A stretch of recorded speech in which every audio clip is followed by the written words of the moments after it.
Sim, nós subimos, Pai, te agradecemos, Senhor, pela tua presença, te agradecemos, Senhor, pelo teu grande poder. Pai, pedimos que o Senhor venha nos trazer direção, entendimento, sabedoria, graça, que a tua presença, Senhor, venha nos fortalecer essa noite, venha falar conosco, venha nos levantar para a honra e glória do teu reino. Esclarece a nossa mente, nosso entendimento, faz a tua vontade. Eu te peço, te agradeço, certo da vitória, em nome de Jesus. Amém? Amém. Graças a Deus.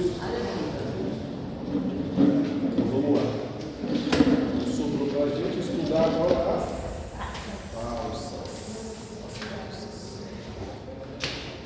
As taças. Para estudar as taças, nós vamos estudar Apocalipse 16. Apocalipse 16.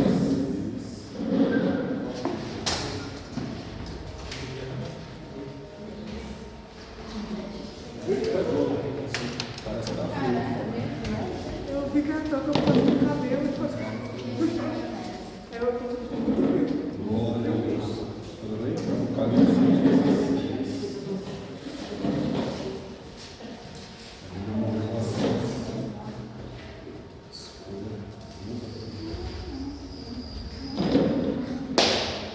Glória a Deus.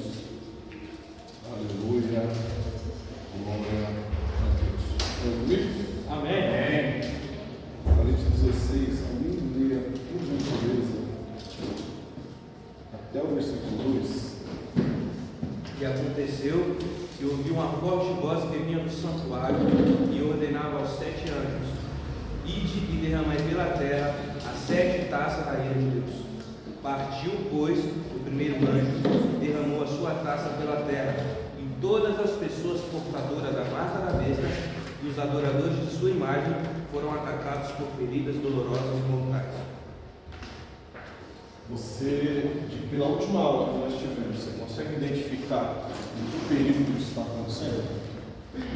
Lembrando que esses adventos, eles são simultâneos, né? Então, a gente tem a trombeta, a taça, tá certo? A gente tem a trombeta, a taça, mas o quê? E o selo. Então, eles estão acontecendo de forma simultânea. É igual flash de mudança de cena de filme. Está acontecendo uma coisa, um evento, e aí entra outro evento, e as coisas se dão sequência. Você percebeu o efeito da taça? O que aconteceu aqui? Qual que é a ação? Qual que é o resultado? Quando a taça foi derramada, o que aconteceu?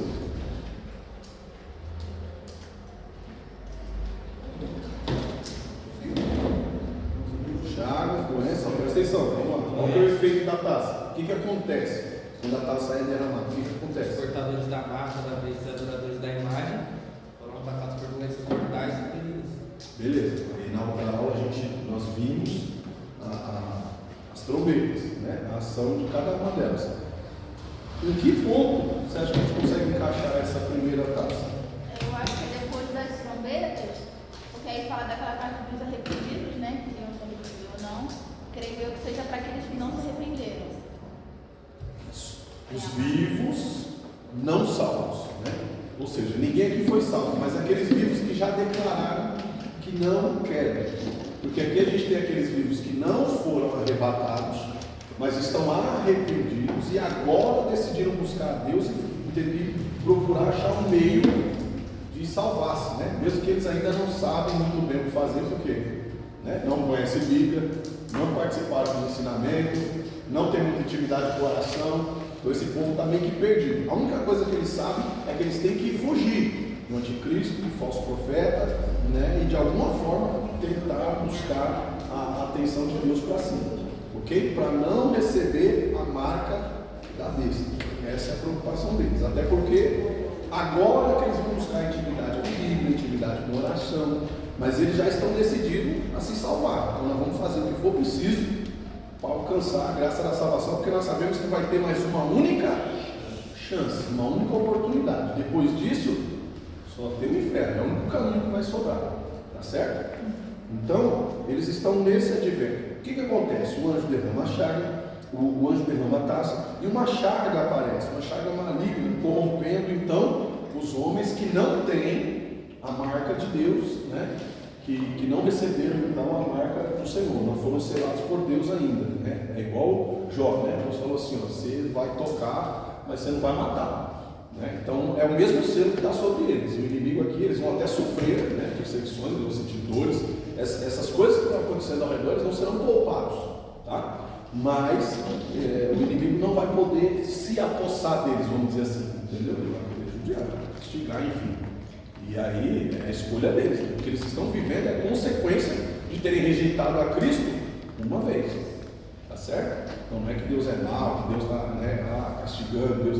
Não, é consequência da escolha que eles fizeram, beleza? Ok? Tudo bem até aí? A quinta trombeta, vamos lembrar o que acontece na quinta trombeta? Quando toca a quinta trombeta, o que acontece? A chave do abismo foi entregue, a estrela e o poço do abismo se abriu. E aí? Vamos E lá. a desgraça saiu pela trombeta. Já falou. A chama aí as pragas, né? A chama aí as chagas, né? As feridas, ok? Olha onde que aparece esse advento aí. Né? Qual que é o resultado quando alguém é mordido, quando alguém é picado? É ferido, né? Agora ele não morre, só que essa ferida também, o que acontece agora? Ela inflama. Nós não estamos aqui num ambiente cirúrgico, né? Nós não estamos aqui num ambiente limpo, que a pessoa vai lá e faz um curativo. Não, as pessoas estão correndo tentando se salvar, né? Então você imagina o resultado dessas feridas, dessas chagas, que não tem tempo de ser tratado, curado, colocado remédio. Imagina como que não fica, né? Imagina como que não vira.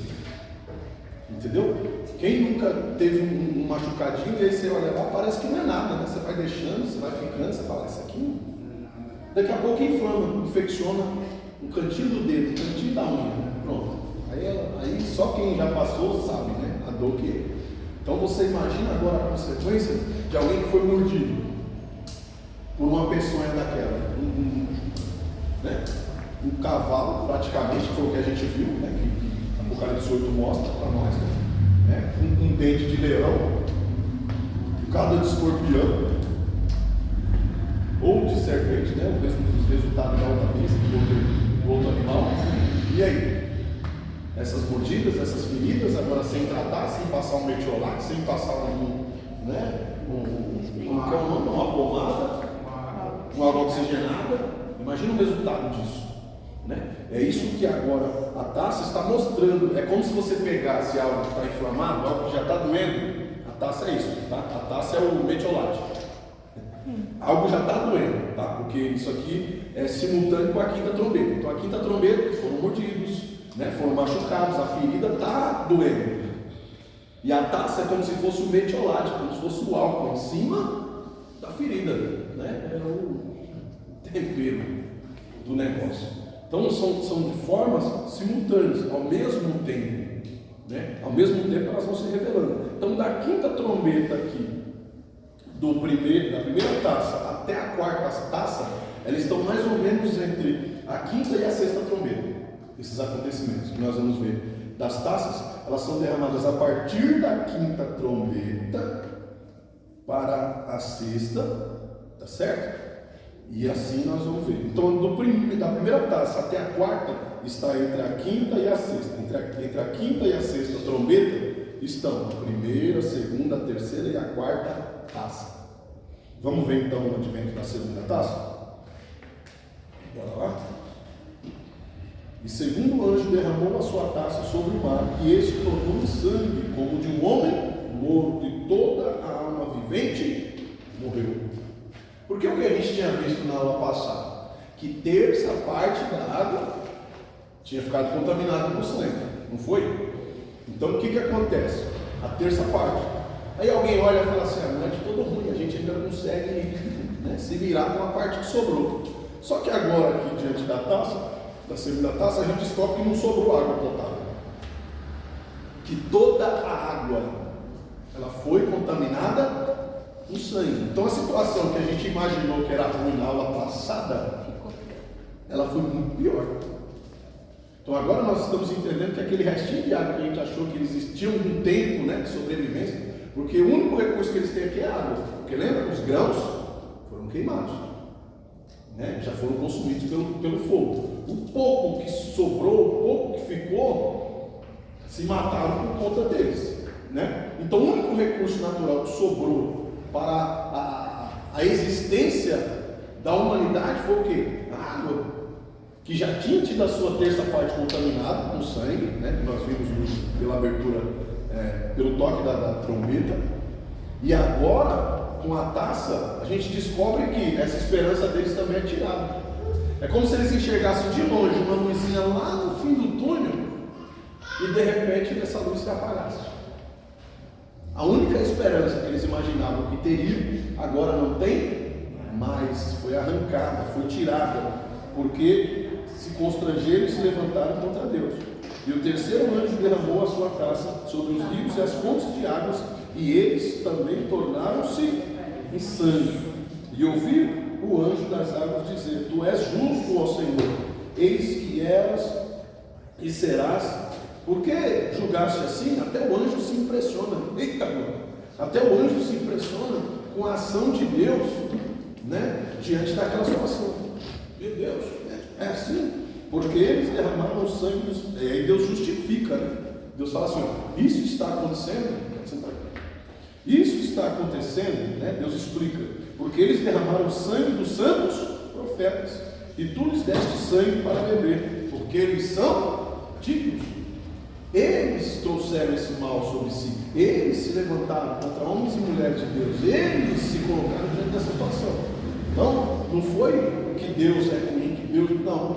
Eles derramaram sangue inocente, eles eram praticamente matadores de profeta, né? Atacando quem estava sendo justo, quem estava fazendo o que era correto. Está fazendo pelo aquele povo que pediu para que... E agora, aqui ele está justificando os que foram humilhados pela palavra, os que foram mortos pelo poder. Estavam buscando justiça diante de Deus. Senhor, vamos vir, vamos. Porque o Senhor estava fazendo, o Senhor não vai fazer. Se realmente eu estava na sua direção, me sobreveio todo esse mal, vai ficar assim, vai ficar de graça, vai ficar barato, né? E Deus fala o que para eles lá? Está segurado, que ainda não é a hora. Agora a taça vem para revelar que a hora é essa, a hora é agora, a hora da justiça de Deus. Porque até o único recurso que eles tinham aqui para sobreviver, eles foi tirado. Vocês não queriam sangue? Bebe sangue agora. Vocês não queriam ver o mal dos profetas? Vocês não queriam ver a extinção? Então agora bebe sangue. Vocês não queriam sangue? Beba sangue. Misericórdia. Vamos aproveitar a água que não tem, né? Beber água e subir no arrebatamento, porque depois não vai ter tratamento de água que dê jeito. 8. E o quarto anjo derramou a sua taça sobre o sol, e foi-lhe dado poder para queimar os homens com aquela sensação de ardor que nós vimos na outra aula, né? Aquela sensação de mal-estar, né? De quem realmente está sofrendo, como se tivesse queimaduras. Só quem já se queimou sabe, né? Nós estamos falando aqui de uma queimadura de terceiro grau, né? Próximo da morte. Mas tem um problema. Qual é o problema? A pessoa não morre. Ela sente todas aquelas dores, aqueles traumas que, numa circunstância normal, como hoje, levaria a pessoa à morte. Uma pessoa hoje, que ela sofre determinada queimadura no corpo, né? Uma queimadura de terceiro grau, de terceiro para quarto grau, dificilmente essa pessoa ela suporta. Dificilmente essa pessoa, uma pessoa com mais de 70% do corpo queimado, dificilmente ela vai ficar viva. Uma série de fatores pode levar essa pessoa à morte. Agora, mas por que isso? Não só porque dói, porque a pessoa vai desistir de viver. Você imagina só. Uma dor constante, uma agonia, né? A gente queima uma pontinha do dedo, às vezes vai pegar uma panela de corte, o negócio incomoda a semana toda, 15 dias aquele negócio incomodando, você vai pegar alguma coisa, você sente, né? Quem já se queimou um pouco mais grave, então, que o diga, né? Quem já sofreu uma queimadura um pouco mais grave, que o diga, né? Então, agora você imagina a pessoa com essa sensação no corpo inteiro, né? Como se de fato tivesse sofrido queimaduras e não tem alívio, né? Não tem o que faça que tire esse ardor, que tire essa agonia. E agora essa situação é constante, só que a pessoa não morre. A morte foi tirada. Esquece. Você imagina a circunstância, imagina só uma situação. Então, é algo que nós, como servos de Deus, precisamos levar mais a sério. A palavra de Deus. A gente se preocupa tanto com o status, a gente se preocupa tanto com o que os outros acham da gente, como as pessoas nos veem, o que a pessoa fala de nós. Se nós fôssemos mais crentes, nós nos preocuparemos com o que Deus está dizendo de mim agora. O que Deus está achando dos lugares que eu estou frequentando, das minhas conversas, das minhas ações? O que Deus está achando do sentimento no meu coração na hora que Ele está me usando? Eu estou fazendo para glorificar a Deus ou eu estou fazendo por causa do resultado que isso tem para a minha vida? Como as pessoas me veem, como as pessoas me tratam por causa do dom que Ele me deu? Tudo isso vai fazer diferença naquele dia. Tudo isso vai fazer diferença naquele dia. Certo? Irmãos, se precisar tem mesa aqui embaixo. Eu deixei lá porque eu tenho aqui também para ver se vocês quiserem. Abriu lá atrás. Né? Então assim, coloquei menos que estava vindo. Porque a gente, eu coloquei menos mesas, já poderia vocês sentar junto. Eu ponho um monte de mesa, sentam aqui, eu estou lá. Porque você entende isso? Nós precisamos mensurar isso melhor. Porque os louvores, na maioria das vezes, e principalmente com esses louvores que nós temos na atualidade, estão levantando estrelas no meio da igreja. As pessoas estão se tornando astros dentro da igreja. E nós estamos criando outro problema. Será que nós estamos sendo adoradores de fato? Será que nós estamos de fato adorando ao Senhor como deveria? Ou será que nós estamos gostando da adoração? São preocupações que nós temos que ter para alcançar a salvação, não. Porque senão vai chegar naquele dia. O que vai acontecer? O Senhor vai dizer assim, eu não te conheço. Mas a Bíblia não diz que Ele vai dizer assim, eu não te conheço porque você não prega, eu não te conheço porque você não canta, eu não te conheço porque você nunca entrou na igreja. Não. Está escrito. O Senhor vai dizer assim, ó, eu não te conheço. E o que a pessoa vai responder? Eu cantei, eu preguei, eu evangelizei, eu fiz, eu tinha um monte de gente comigo. E o Senhor vai dizer o quê? O que adianta ganhar o mundo inteiro e perder a sua alma? Então tem que tomar cuidado, porque a salvação é coisa séria. Salvação é coisa séria. E ela é pessoal, e é individual. A salvação, ela é particular de cada um de nós. Eu não posso deixar de fazer a minha parte com Deus porque alguém não está fazendo. De ser sincero com Deus porque alguém não está sendo. De fazer o correto porque alguém não está fazendo. Porque no final das contas vai ser entre eu e Deus. Vai ser entre você e Deus. E é uma consciência que nós precisamos ter. Parece que isso foi tirado do meio da igreja, sabe? Eu estava conversando com alguns líderes esses dias. Eu falei, meu Deus, está complicado. Ontem estava numa reunião de pastores. Eu vou falar para você, está difícil. Está difícil o negócio. E é por falta de palavra. A Bíblia está aqui, todo mundo tem Bíblia. Todo mundo tem Bíblia. E não é só pelo que eu falo. O que eu falo aqui, você pode chegar em casa, você pode procurar, você pode ler. Só que toma cuidado, mano. O diabo enganou a terça parte do céu, usando o quê? Conhecimento, o mesmo conhecimento que os anjos tinham. Ele bate de frente com Jesus, usando o quê? A palavra, a Bíblia. Então cuidado, que nem tudo que usa a Bíblia é Deus, nem tudo que fala, que tá, o versículo está aqui é Deus. A prova disso é o tanto de heresia que nós temos por aí. Por que você está achando que o diabo vai vir te enganar só com um copo de cerveja na mão, com um copo de uísque, com um copo de vinho? Ele sabe que você é crente. Ele vai pegar a Bíblia e vai fazer você transgredir contra Deus com a Bíblia na mão. Com a Bíblia na mão a gente fofoca do irmão, com a Bíblia na mão a gente suspeita mal do outro, com a Bíblia na mão a gente faz o que não devia, a gente profetiza coisa que Deus não mandou, fala coisa que Deus não ordenou, porque a gente pode, porque nós estamos com a Bíblia. E às vezes nem estamos a serviço de Deus, isso que é o pior. Tem profecia que eu escuto que me deixa de ficar bem em pé. Falei, Deus virou Deus de confusão, agora eu não conheço mais Deus. Porque Deus chegar por volta assim e dizer, olha que tem 2 pessoas na igreja que não vai com o cara, mas Deus está tratando. Eu nunca vi Deus fazer isso. Deus não é Deus de confusão. Quando Miriam e Arão estavam falando mal de Moisés, Deus foi lá e revelou para Moisés, Moisés, seus irmãos estão falando mal de você na mesa lá, cuidado com eles. Foi isso que Deus fez? O que Deus fez? Ô Miriam, ô Arão, seus pilantras. Moisés está aí, ó, cuidando de vocês aí, ó, está suando, se matando pela vida de vocês, e vocês estão aí falando mal dele, bonito para vocês. Esse é o Deus que eu conheço. Então nós precisamos nos atentar, irmão, às coisas que nós ouvimos, nós vamos pedir. Isso não é suspeitar mal do profeta. Às vezes o profeta não está no dia bom, às vezes a pessoa também está passando por dificuldades. Nós precisamos entender isso. A Bíblia não me dá o direito de julgar o profeta, mas o que sai da boca dele eu tenho que examinar, eu tenho que medir. Ó, Trix, você cuidado com a irmãzinha do lado, você não sabe quem é essa irmã, não. Serviço do diabo, serviço do Satanás. O diabo falando no nosso meio, a gente deixando. Satanás pega o microfone, fala, canta, e a gente faz um pouco. Aleluia. Esses dias eu estava ali, eu falei assim, eu estou desviado.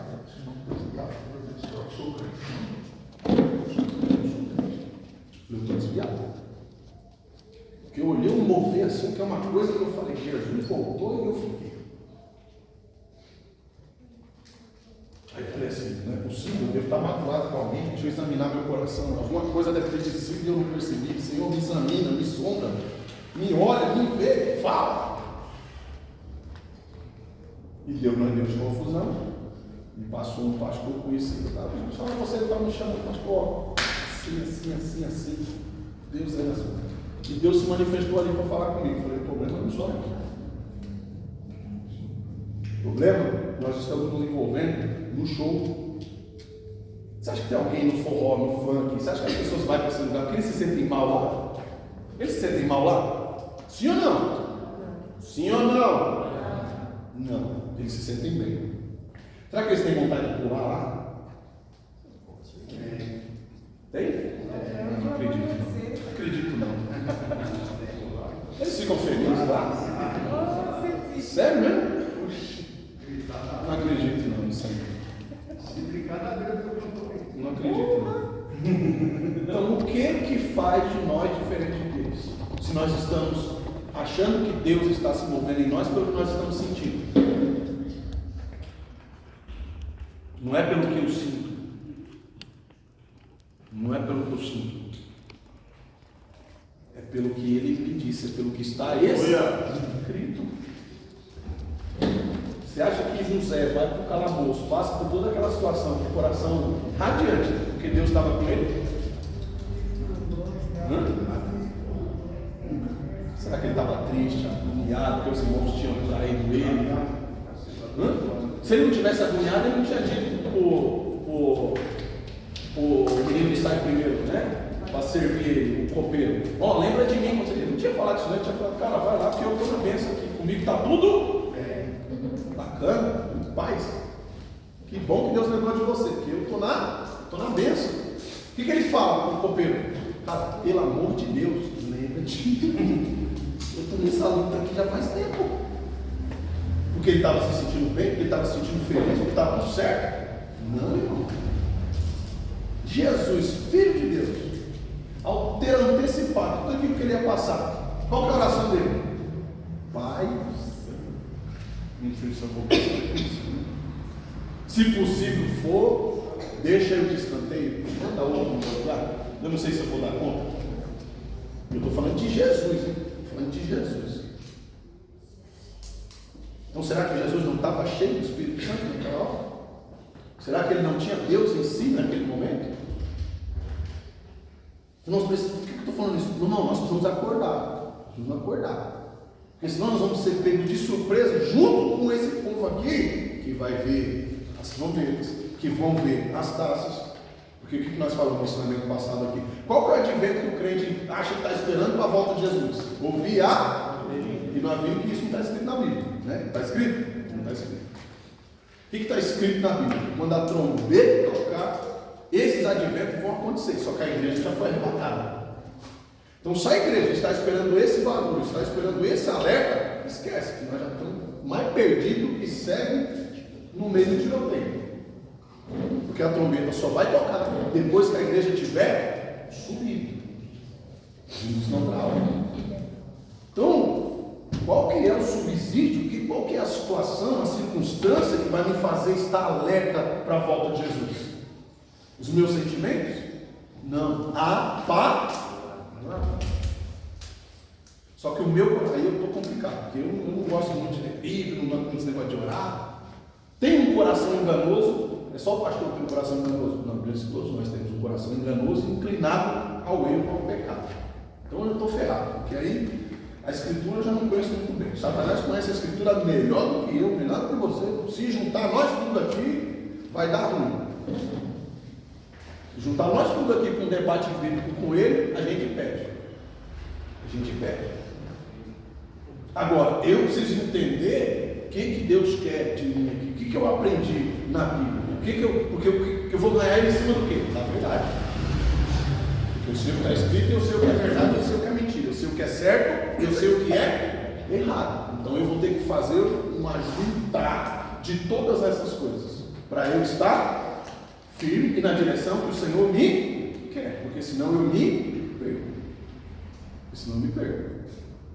Porque eu não sei qual que é o sinal principal da volta de Jesus, eu não sei qual é o alerta que a igreja tem que receber, eu não sei qual é o sinal, eu não sei o que é a marca da besta, eu só sei pular, girar, gritar e bater palma e dizer e o diabo está fazendo a mesma coisa. Enganei eles mais uma semana. Tomou mais uma ceia sem sentir a presença de Jesus, tomou mais uma ceia sem se perdoar, tomou mais uma ceia sem se amar.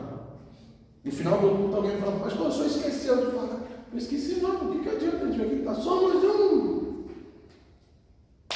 Se eu não estou nem preocupando com o irmão que está doente, se eu não quero nem saber como que está o irmão que está sofrendo, se durante a semana é cada um por si, se só é dos meus interesses, se é do meu grupo, beleza, se não é problema, o que adianta? Você acha que nós vamos enganar Deus? Nem ele, nem o diabo. Satanás sabe quem é quem. Sabe por quê? Quando ele se levanta contra o homem, a mulher de Deus, lá de cima vem lá dizendo, isso não mexe não. Ele sabe quem é quem não é. Nem ele a gente engana. Nem ele. O único enganado na história somos nós. Só que não ficar enganado até quando? Até a hora que a igreja sumir? Até a hora que a igreja de verdade desaparecer? Ou será que eu vou acordar hoje e dizer, Senhor, peraí, Senhor, pode ser que eu esteja andando em passos tortos, pode ser que eu esteja caminhando de maneira errada, porque acredite você ou não, tem gente que joga contra, às vezes o irmão vem aqui e conta um testemunho e diz, mas Deus abençoou, não chegou agora, eu estou aqui orando há tanto tempo, volta a igreja, né? Por esses dias, eu estou aqui 5 anos, 7 anos, estou orando, Deus não respondeu nada. Agora eu vou parar de testemunhar por isso? Não. Mas, e aquele irmão que tem esse pensamento, que tem essa situação, que tem que se libertar, não? Não é porque eu não vou lá e dei um soco no irmão, ou não falei, irmão, não na sua cara, não gosto de você. Irmão, você não passa mais na minha frente, não. Não é porque eu não declarei, não é porque eu não expus, que esse veneno não está me fazendo mal. Porque tem gente que às vezes só não tem ação. Mas a Bíblia diz que o pecado, ele nasce na concupiscência. Já pecou, irmão. Está aqui, já é pecado. Está aqui, já é pecado. Bateu aqui, se eu não repreender e mandar embora, já é pecado. A Bíblia diz que nem aí eu posso deixar ela sobrepujar para o dia de amanhã. Só que isso não me dá direito de eu ser falso. Porque não adianta, também não está bem, vai chegar aqui. Vamos cantar, vamos louvar, vamos dizer, vamos ver. Não, Deus me conhece. Deus me conhece. Por que você acha que o rei olha para Neemias naquela circunstância? O que aconteceu com você? O que você tem? O que aconteceu? Você está diferente, seu olhar está diferente, seu andar está diferente, você não está a mesma pessoa. O que aconteceu? O ímpio foi sensível de sentir, de ver e perceber os servos de Deus. E os profetas de lá? Cadê? E os sacerdotes que estavam passeando por lá? Que serviu a ceia para ele? Não percebeu que ele estava triste? Não percebeu que ele estava num momento de angústia? Aí Deus usou o ímpio. Não só para perceber, mas para tomar uma ação, para dar uma direção, um conforto. É lógico que estamos falando aqui num contexto onde existe um plano de Deus, beleza, mas ninguém viu, ninguém percebeu. Ninguém percebeu que nós estamos diante de um irmão enfermo, diante de um irmão doente, diante de alguém que estava precisando de ajuda. Porque para todo mundo, a única coisa que importa era o próprio amigo. E todo esse povo aqui só está passando por isso, por quê? Porque negligenciaram todas essas coisas. Nós estamos falando aqui com gente que conviveu dentro da igreja. Resultados para pessoas que passaram por processos semelhantes que nós passamos. Pregadores, cantores, doutores, ministros de Bíblia, pastores, obreiros, gente que se desviou pelo meio do caminho, gente que estava dentro da igreja, fora da presença de Deus. Gente que não buscou a libertação enquanto é tempo, não buscou o Senhor enquanto é tempo. Esses são os resultados desse processo. Tudo isso aqui está acontecendo, não é para aquela turma que morreu sem Deus, não, eles não foram nem despertados ainda. Eles ainda estavam no sono da maldição, no sono da tormenta, aguardando serem chamados ainda. Isso aqui é para aqueles que ficaram vivos quando o Senhor arrebatou a igreja. Será que eu tenho que me preocupar com isso? Eu tenho. Você é um caso seu, eu não posso falar com vocês. Eu posso falar por mim, que é uma situação que eu me preocupo e você tem que se preocupar também. E o quinto anjo derramou a sua taça sobre o trono da besta ao seu reino e fez tenebroso, e aos homens mordiam-se de dor as suas línguas, por causa das dores e por causa das suas chagas em que blasfemaram contra Deus.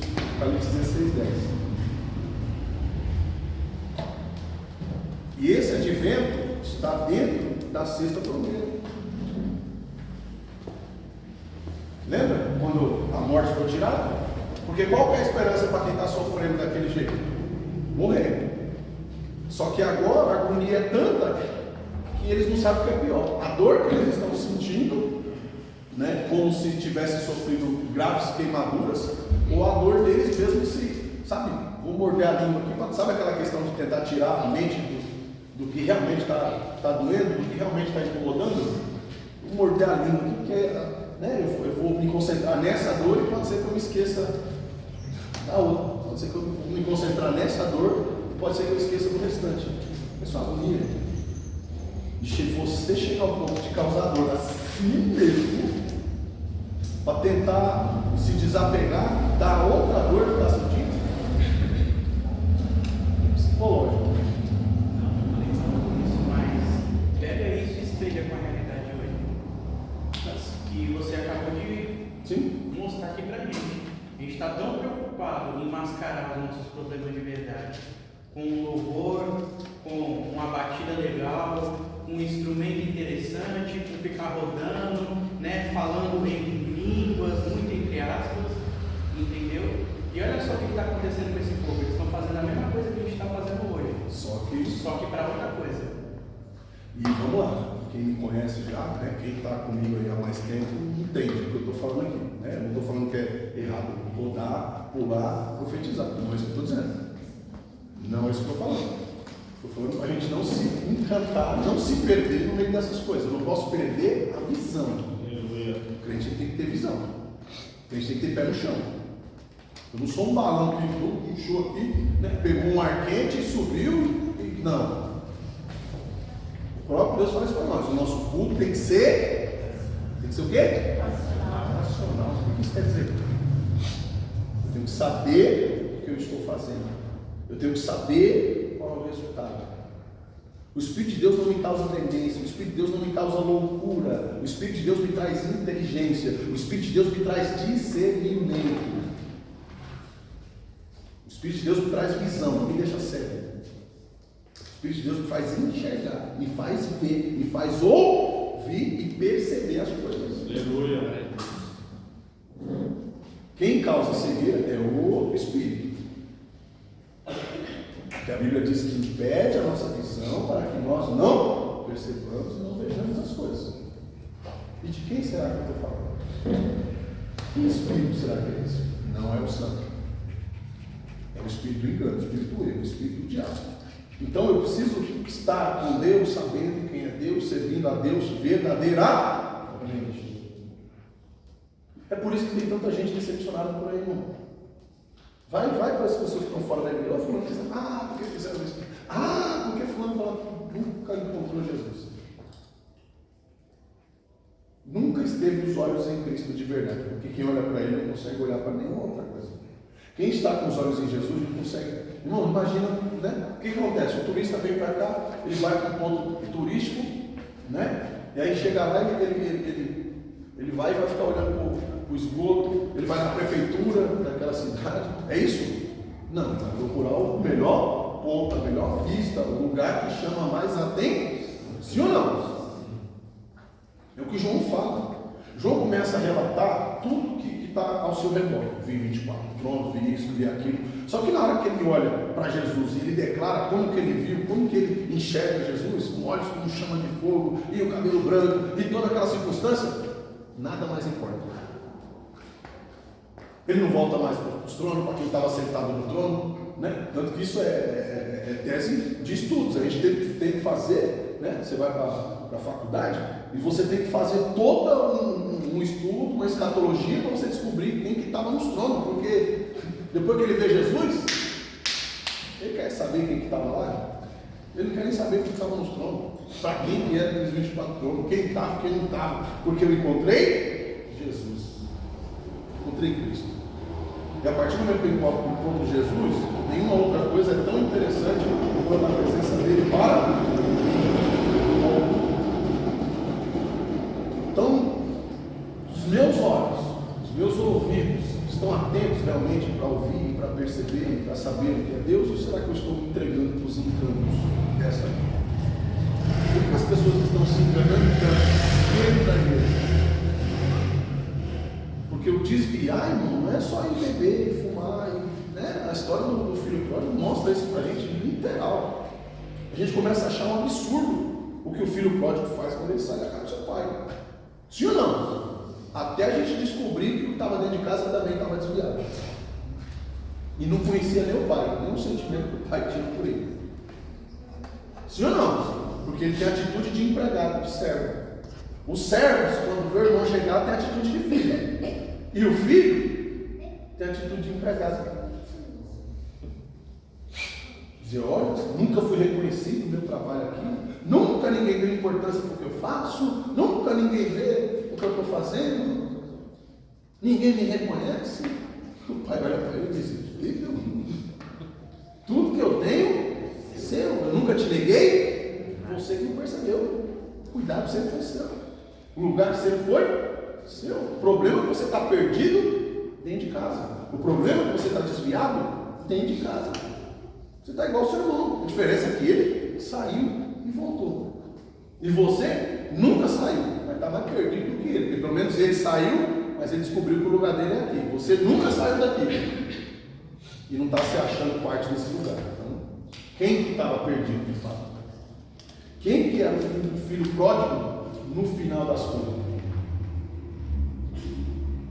Porque o outro que sai, ele percebe que o lugar dele de fato era não devia ter saído.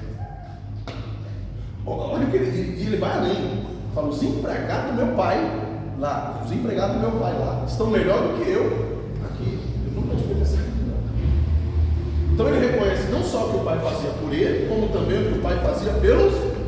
Já o outro não. Você nem que eu estou fazendo aqui. Devia ter ido embora, porque o que ele fala nas palavras dele é praticamente isso. Eu devia ter ido embora. Devia ter feito que nem ele. E tem gente que é assim, só não tem coragem de sair de casa. Mas o coração já é de desviado. O coração já é de pródigo. As ações já são de pródigo. As ações já são de alguém que desviou. Agora, cabe a quem me alertar? Cabe a quem me trazer a lucidez? A mim mesmo, filho. Porque o que Deus precisava fazer para me salvar, Ele já fez. O que o Espírito Santo precisava fazer para que eu me salvasse, Ele já tem feito. E qual é o papel do Espírito Santo? Convencer a gente do quê? Do pecado, da justiça, você já sabe tudo isso. Sim ou não? Então, finish. E aí, quem que tem que fazer alguma coisa agora? Eu, você, cada um de nós fazer a sua parte para alcançar a salvação do Senhor, não sermos enganados e não cair aqui nesse pressuposto. Não cair aqui nessa circunstância. De se pegar num dia desse aqui e falar, rapaz, estava no ensinamento, o pastor falou sobre isso, eu dei muita importância, eu não peguei a visão, devia ter levado mais a sério, devia ter parado para meditar mais, devia ter,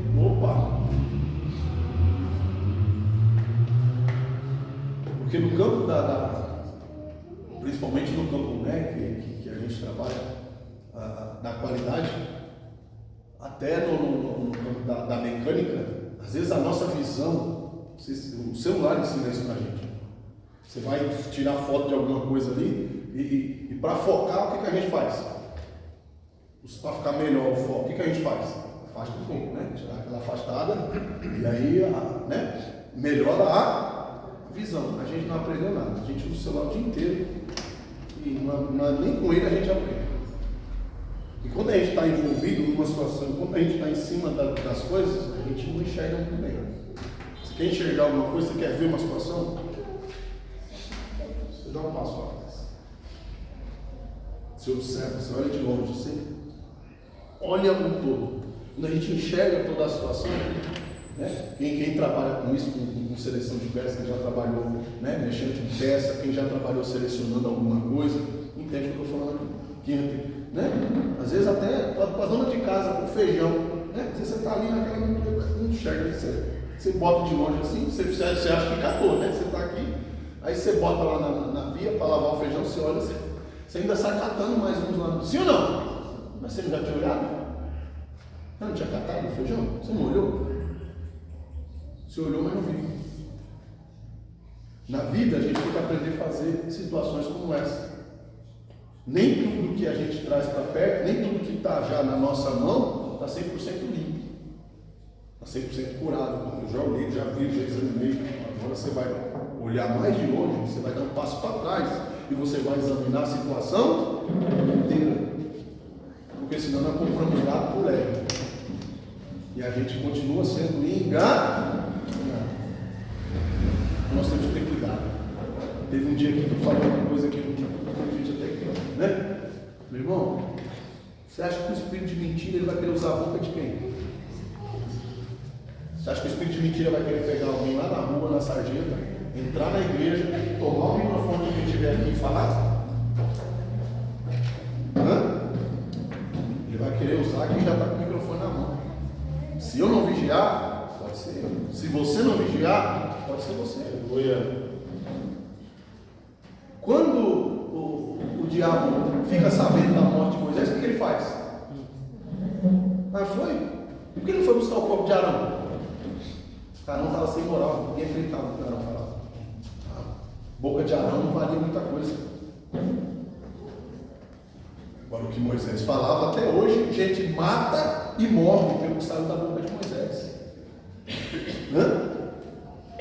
Então, a gente precisa estar atento, a gente precisa estar ligado, porque ninguém aqui é anjo, ninguém aqui é a quarta pessoa da Trindade, somos todos homens e mulheres de Deus caminhando para nos salvar, mas nenhum de nós está livre. É por isso que toda informação que a gente recebe, ela precisa ser filtrada, ela precisa ser examinada. Tudo que é ensinado, a gente precisa pegar a nossa Bíblia, sentar com a nossa caneta e examinar. O que eu estou falando para vocês aqui, o que eu estou ensinando para vocês aqui, depois vocês têm que sentar lá, na Bíblia de vocês, na mão, as anotações de vocês, e ir lendo, e revisando, e estudando. Isso aqui que eu estou falando para vocês, depois eu vou mandar lá no grupo lá, vou mandar no grupo da igreja, não tem problema, isso aqui eu mando lá. Depois vocês pegam e vocês vão examinando, vocês vão olhando, calma, vocês vão estudando. Porque não é só chegar aqui e ouvir o que eu estou falando, ouvir o que o pregador só está falando. Não, vai meditar. Vai ouvir. Eu até esses dias eu estava com um pensamento, eu disse, talvez nós vamos pegar uma leva dessa aí, nós vamos pegar a mensagem do livro, nós vamos estudar ela. Só que aí nós precisamos ser maduros o suficiente para isso, né? Nós estamos aqui para aprender, não é para desmentir, para despregar o que eu emprego, não, mas para a gente entender, para a gente meditar naquilo ali. Porque a pregação de domingo, quando é na terça a gente já não lembra mais dela, quando é na quarta ela já não importa mais, quando é na quinta, menos ainda. Tem mensagem, tem igrejas por aí que tem uma pregação na sede, é aquela pregação de manhã, aquela mesma pregação ela é à noite em todas as igrejas regionais daquele ministério, é a mesma palavra, né? E cada pregador tem a semântica, né? Cada pregador tem o seu croquisinho ali já da mensagem, ele vai trazer as revelações de Deus, sim, mas o texto, o ensinamento é o mesmo a todos. Né? A igreja que tem célula, foi pregado lá no domingo, na semana, eles vão lá estudar aquele mesmo texto, eles vão ouvir aquela mesma pregação pela boca de outra pessoa, para que aquela palavra fique gravada no coração dessa pessoa. E a gente que às vezes a gente critica, né? Porque a igreja assim, a igreja sabe, bom, cada igreja é uma igreja, nós vamos dar conta do trabalho que nós estamos fazendo aqui. Mas se é para falar bem, se é para dar parabéns, a gente pode falar de qualquer um, não tem problema. E talvez nós estamos errando aí, né? O que está sendo pregado, está sendo ensinado, a gente não absorve o todo, né? Estamos deixando a vitamina embora, estamos deixando os nutrientes embora. Então nós precisamos despertar e trazer de volta isso, porque senão a gente fica aqui só cantando, só pregando, só batendo palma, e naquele dia a gente fica para trás. Evangelizando na rua, já pensou a vergonha? Já pensou a vergonha? Se hoje a gente já acha um cúmulo, quando alguém olha assim e fala, você não é crente? De alguma coisa que você falou, alguma coisa que você fez, a gente já acha uma vergonha. Agora imagina o arrebatamento da igreja hoje. Amanhã está o pastor Tiago na rua. Que cara eu vou botar a cara na rua? Com que cara que você vai sair na rua no outro dia? Já pensou isso? E não por isso, mas o sentimento de alguém que foi deixado para trás. Você imagina isso? Há quem pense que uma traição dói, há quem pense que romper um namoro, um relacionamento dói. Agora você imagina ser deixado para trás pelo próprio Deus, a fonte da criação, que se preocupa com os animais, se preocupa com as árvores, que antes mesmo de ter chuva, ele mesmo regava a terra, o seu sol. Ele mesmo alimenta todas as coisas. Diz assim, você não tem parte comigo. Igual aquela unha que a gente corta e joga fora. Você nunca fez parte de mim. Você não serve. Eu levo você fora. Eu não quero passar por isso. Estamos aqui estudando para que não precisemos passar por isso. Mas não é, irmão, ensinando bobagem, besteira, fazendo você dar risada, que nós vamos conseguir isso. Nós precisamos ser inteligentes o suficiente para entender que a mudança de vida é mudança de vida, não só de guarda-roupa, não só de aparência. Porque tem gente que muda aqui, mas não muda em casa, não muda, né? Mas a pessoa diz, você brinca aqui, você é assim, não, sou assim em casa, sou assim na igreja. Pô. Porque se eu sou assim aqui e eu sou assado em outro lugar, já não fui transformado. Eu sei o que funciona na igreja, eu sei o que funciona em casa, eu sei o que funciona no trabalho. Não. Quem foi transformado foi mudado. Não tem duas apresentações, é uma apresentação só. É a apresentação de homem e mulher de Deus. A partir do momento que Paulo ele é transformado, Ananias, antes de conhecer Paulo, ele disse: não pode ser. Não, eu fora, esse cara aí, o anjo dele. Mas quando ele tem o primeiro contato com Paulo, ele diz: realmente Deus mudou isso comigo, cara. Eu vou orar por você, porque eu estou vendo que Deus fez um mover de milagre na tua vida. E eu creio que ele vai responder com a cura. Por quê? Ele vê o resultado, ele vê a mudança, ele vê a transformação. Mas ver não é ali, né? Olhar, ele sente. Ele sente na respiração, ele sente no falar. Agora, não é só porque alguém fala bem que está cheio de Deus. Não é só porque alguém fala Bíblia que é Deus que está falando. Eu preciso ver. E eu preciso ser minucioso. Porque senão o diabo me engana usando a Bíblia. Usando a Bíblia. Paz em você. Tem religiões de matriz africana que você vai chegar lá, vai ter a Bíblia aberta lá. Aonde, pastor? No Salmo 91. Eu já vi. Minha tia era espírita. Morreu com a casa feita no centro. Eu sozinho dentro de casa. Que era o centro que ela manifestava. Você ia lá, a Bíblia estava aberta. No Salmo 91. Olha.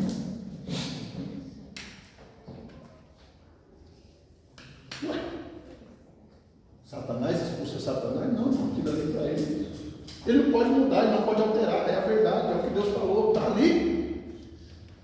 Então eu preciso tomar cuidado, porque senão eu sou enganado pela própria. Não, pela palavra, pelo uso dela.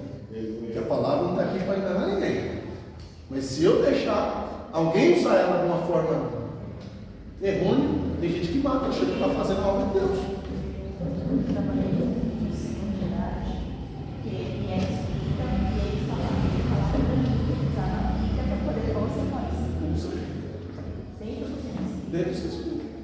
Isso é fato. Isso é fato. Ele falava assim, eu não falo nada que não está na Bíblia, eu ia para a cadeia. É por isso que as pessoas saem daqui, vai para lá. As pessoas saem da igreja, vai para o céu. E ele falou que antes de ir para o centro espírita, ele passou 25 anos na igreja. 25. A minha avó mesmo, quando eu participava, minha avó é espírita, antes de começar lá, o negócio doido lá, a gente fazia a oração do Pai Nosso. Irmão, minha tia, eu já entrei na igreja com a minha tia. Final de semana ela vai lá fazendo trabalho, virando o begué lá, assim, das crianças ali, né? Ela se transformando lá. E na semana ela ia na igreja, com as irmãs dela, a minha mãe, com as outras irmãs. Aí você fala assim, manifestava. Era perigoso alguém dar oportunidade para ela.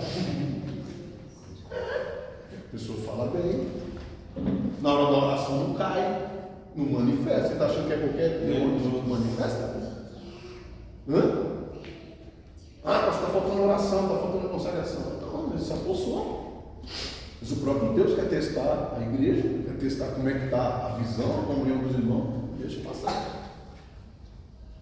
Os discípulos estavam sem visão, será? Porque quando Jesus fala assim, um de vós há de me trair, nenhum, irmão, nenhum suspeitou de Judas. Ninguém suspeitou de Judas. Ninguém suspeitou dele. E eu estou falando de 12 discípulos, os apóstolos, batizados por Jesus Cristo. Nenhum deles suspeitou de Judas. Ele mesmo fala, por acaso sou eu, senhor? Você está falando. Eu não disse nada. Nem estou aqui para te acusar. Mas ninguém fala assim, ó, é Judas. Pedro, Senhor, quem é? Fala para mim quem é. Mas você não está comigo? Você não se me ama? Você não disse que está na verdade, Pedro? Você não está enxergando? Você não está vendo? Não sou eu que vou falar. Jesus me entrega, Jesus não fala. Aí para o discípulo que está mais próximo, né? A gente entende que é João, que é o discípulo, né? Amado, aquele que estava mais do lado ali, Jesus fala, aquele que botar comigo a mão no prato. Aí vai, 2, 3 coloca. Eu falei, aquele que eu der o bocado molhado. Aí Jesus molha e dá mais um. Judas come, os discípulos vai e faz o que tem que fazer. Mas, irmão, imagina o Pedro sentado na mesa, descobrindo que um ali ia atrás de Jesus, que Judas ia atrás de Jesus. Qual você acha que ia ser a reação de Pedro? Uma faca na garganta de Judas. Mas ele não teve reação nenhuma. Por que você acha que Pedro teve reação nenhuma? Nenhum discípulo teve reação. Ninguém acreditou. É o cara do dinheiro. É o cara. Por quê? A gente entende que quem fica com dinheiro é quem tem mais confiança. Sim ou não? Eu vou entregar meu dinheiro num bandido? Não, o dinheiro eu vou entregar para quem tem. Esse cara aqui, cara. Então até os discípulos ficam meio sem. Meu, como assim?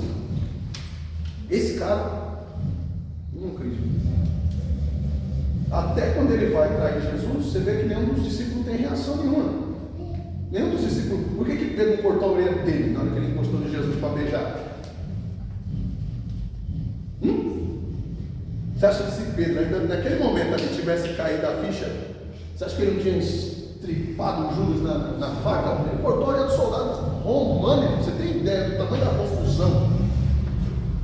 Não, ele podia ter revolucionado uma guerra ali, né? Com os cristãos, com aquela atitude dele, ele podia ter revolucionado uma guerra. Aquilo que os judeus sempre sonhavam, uma guerra contra Roma, levantada pelo Messias. Você tem ideia do tamanho da confusão que ele arrumou?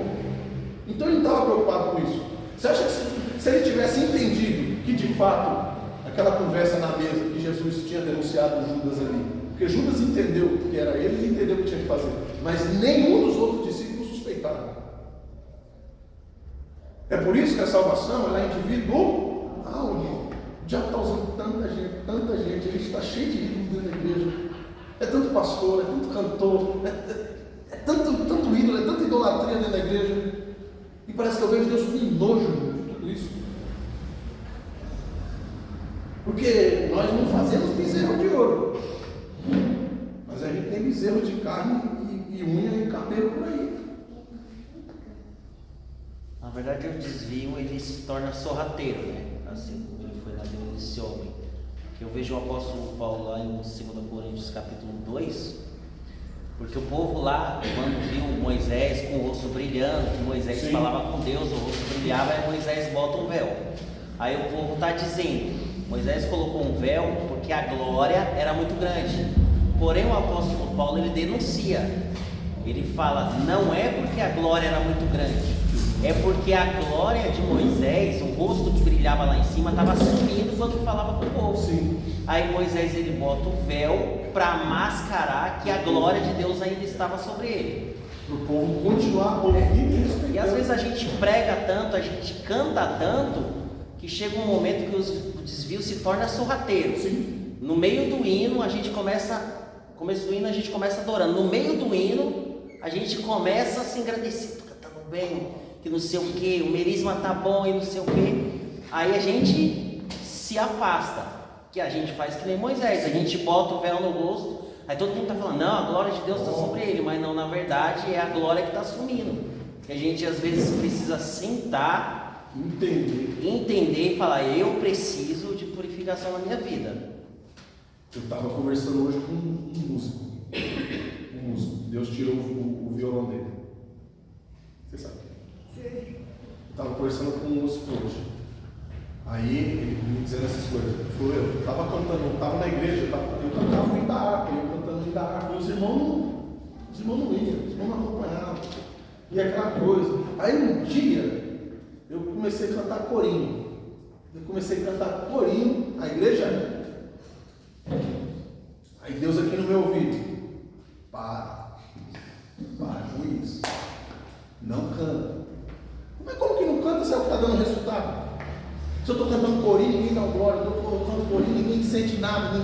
Quando eu canto corinho, o povo alegre. Como que não é Deus um negócio desse? Como que não pode ser? E ele ficou meio perdido no meio daquilo, né? Continuou no que estava dando resultado. E Deus para com esse negócio. E ele nada. O que aconteceu? Quebrou um dedo, né? Machucou o dedo. Foi mais difícil para tocar. E mesmo assim, ele nos corinhos quebrou o outro dedo.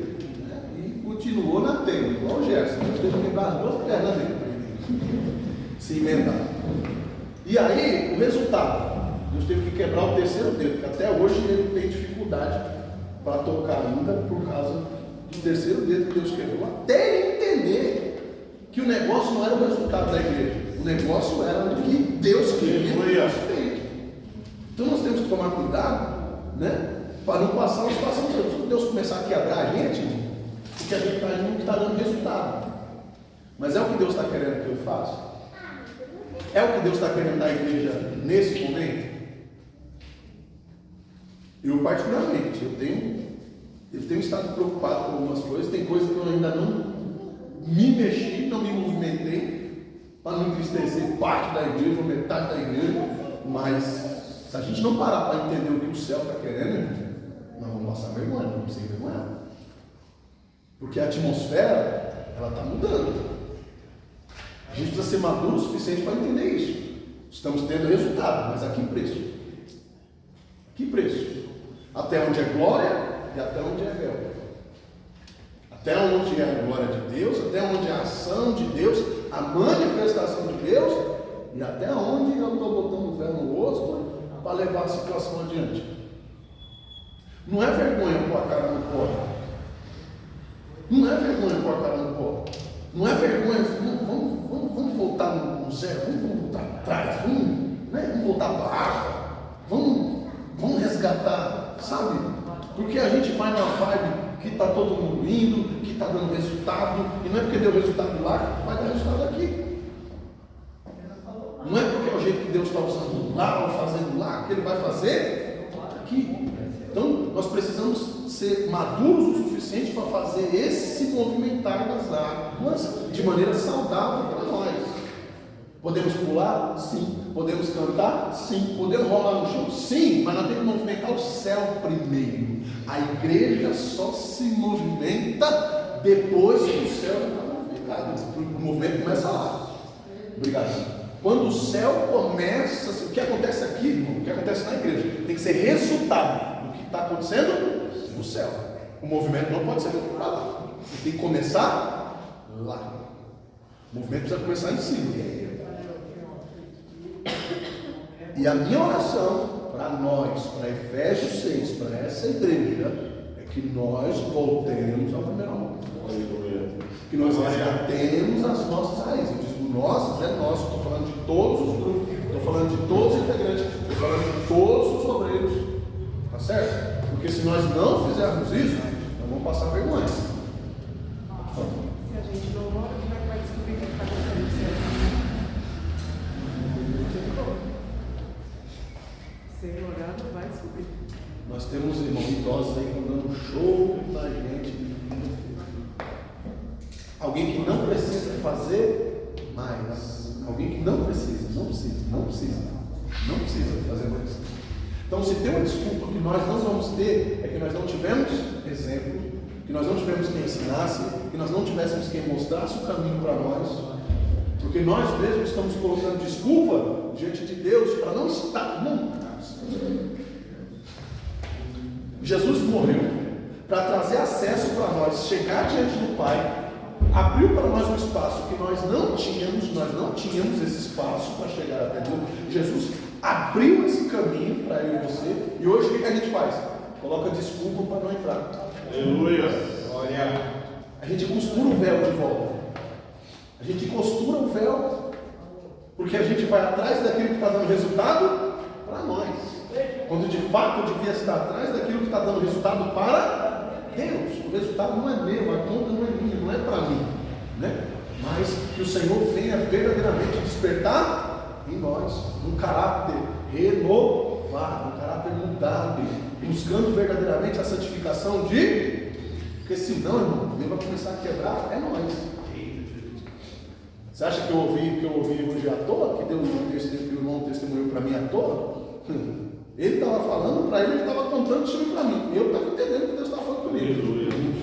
Espero que você esteja entendendo que Deus está falando com você também. Espero que nós estejamos entendendo, porque senão Deus vai começar a quebrar nós. Para colocar a gente no prumo, para colocar a gente no eixo, para desacelerar a gente, para a gente começar a ouvir a voz do Senhor. Porque enquanto a gente está acelerado, a gente está a 1000 por hora, a gente não percebe. Hoje, um obreiro aqui da igreja me comunicou que ia sair da igreja, não sei o que, pastor, não sei o que, vou para a igreja e tal. Amém, né? Se eu quiser me dar a bênção pelo telefone, se o senhor quiser, amém. Amém. Se você não está fazendo questão de vir até a mim, né? Porque quando está quebrado, quando está, né, precisando, sabe o caminho. Agora, na hora de ir embora, amém, embora. Se já falou com Deus, já falou. Se Deus falou para ir, quem sou eu para dizer para ficar? Né? Já veio falar para mim que Deus falou. Então, se Deus falou com você e você está indo, a responsabilidade é sua. Não mandei ninguém embora, nem falei que era para ir. Mas se você está me dizendo que Deus te mandou, eu vou fazer o quê? Vou falar para você ficar? Não, se Deus já falou com você, a responsabilidade de quem? Sua. Porque Deus não falou comigo, você. Se é que falou. E se Deus falou para você, e quem sou eu para dizer para você ficar? Né? Mas amém, Deus abençoe, vida que segue. Né? Agora, que Deus é esse, irmão? Que está falando conosco no domingo, na terça, na segunda, no sábado, na oração. E o que está acontecendo? Deus está falando tanto com a gente, o que está acontecendo em nós? Irmão, eu não vi ninguém ainda que Deus falou com essa pessoa e não mudou. Uma coisa, sabe, de muito extraordinária aconteceu na vida dessa pessoa. Então, das duas, ou Deus não está falando conosco, ou nós não estamos em condições de receber nada. Porque até o que nós estávamos fazendo, que estava andando, que estava funcionando, não sei se você percebeu, mas quantos evangelismos nós fizemos? Quantas vezes nós fomos para a rua nesses últimos anos? E como que a gente vinha? Quantas vezes a gente saiu para a rua para evangelizar? Quantos eventos a gente conseguiu fazer?